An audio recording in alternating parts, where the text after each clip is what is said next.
Halo guys, blessed to see you again. Ini kali saya akan berbagi pengetahuan dengan kalian yang belum tahu makna Injil itu apa sebenarnya ya. Ini saya ambil dari buku yang ditulis oleh Episkop Daniel dari Nikopolis, pendiri Gereja Ortodoks Indonesia.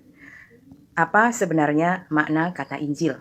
Menurut konteks aslinya dalam iman Kristen, kata Injil dalam bahasa Arab berasal dari kata Ethiopia, Wangel, yang diambil dari akar kata Yunani evangelion. Artinya kabar gembira atau kabar baik atau berita sukacita.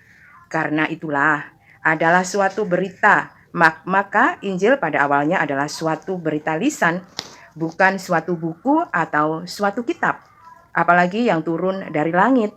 Pada dasarnya Injil merupakan berita lisan mengenai pribadi, ajaran, karya, perbuatan, mukjizat, penyalipan, kematian, penguburan dari Yesus Kristus, yaitu mengenai Yesus sebagai firman Allah yang menjadi manusia. Dalam bentuk tradisi lisan, berita Injil ini disampaikan oleh para rasul Kristus sebagai saksi-saksi mata kepada para murid mereka. Sebagian ajaran lisan itu dituliskan menjadi 4 kitab Injil kanonik.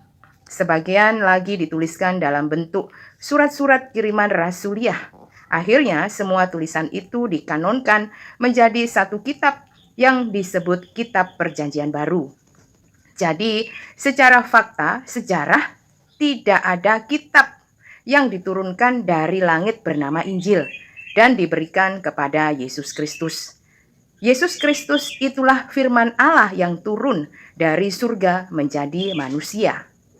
Sekali lagi, Isa dalam Al-Quran yang menerima kitab bernama Injil yang turun dari langit itu berbeda dengan Yesus Kristus yang adalah firman Allah yang turun dari surga menjadi manusia sebagai wujud dari Injil itu sendiri. Puji Tuhan.